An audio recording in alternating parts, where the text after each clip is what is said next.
Ça, c'est une photo de moi. Alors, vous trouvez ça peut-être un peu étrange que je mette une photo de mes pieds pour me présenter. Il y a beaucoup de chances que si vous me croisez dans la rue, vous ne regardiez pas mes chaussures pour me reconnaître. Vous attendez à avoir une photo de ma tête, de mon buste, même de moi tout entier.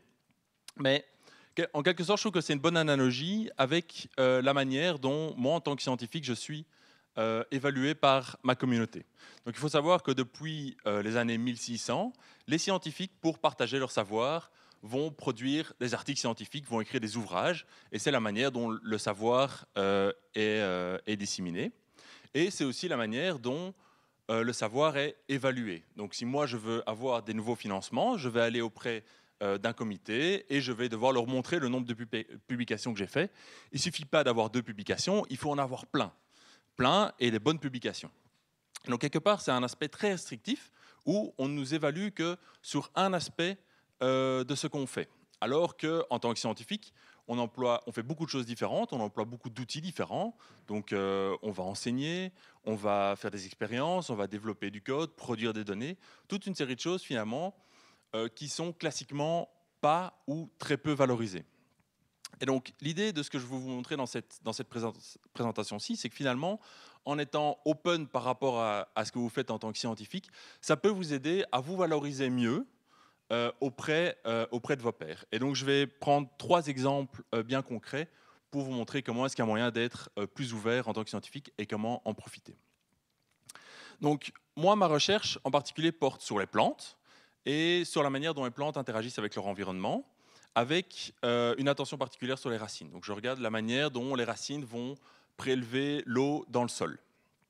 Et dans ce cadre-là, je produis beaucoup de données, notamment quand je fais mes expériences. Et typiquement, je vais produire des images de systèmes racinaires qui ressemblent un petit peu à ça. De ces images-là, je vais les analyser. Et donc, je vais ressortir de chacune des images un certain nombre de chiffres.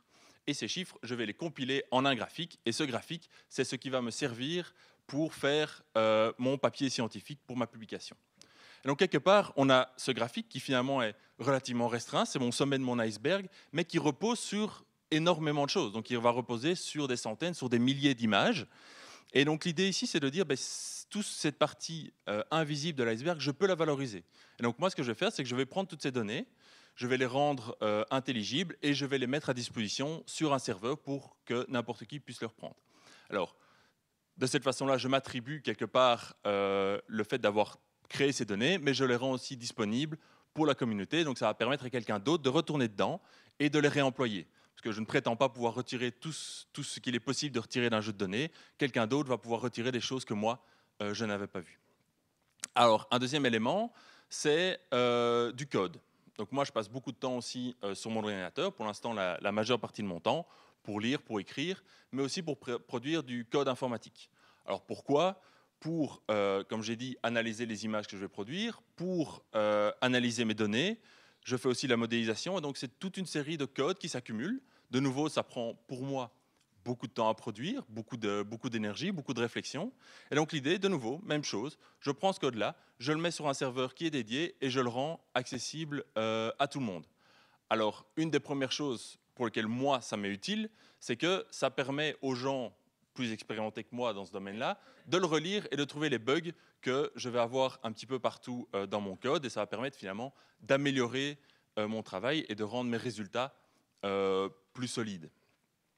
Une deuxième raison, c'est qu'il y a de grandes chances que quelqu'un ait déjà eu en fait le même problème que moi, donc qui a dû analyser par exemple le même type d'image que ce que moi j'ai dû analyser, et je vais pouvoir lui dire, ben voilà, moi j'ai déjà fait ça, mon code est là, il suffit de le reprendre. Et donc il y a aussi toute une idée de collaboration au sein de la communauté scientifique, et pas seulement la communauté scientifique, c'est sur des plateformes gratuites, n'importe qui peut y aller si vous voulez par hasard analyser des images de racines.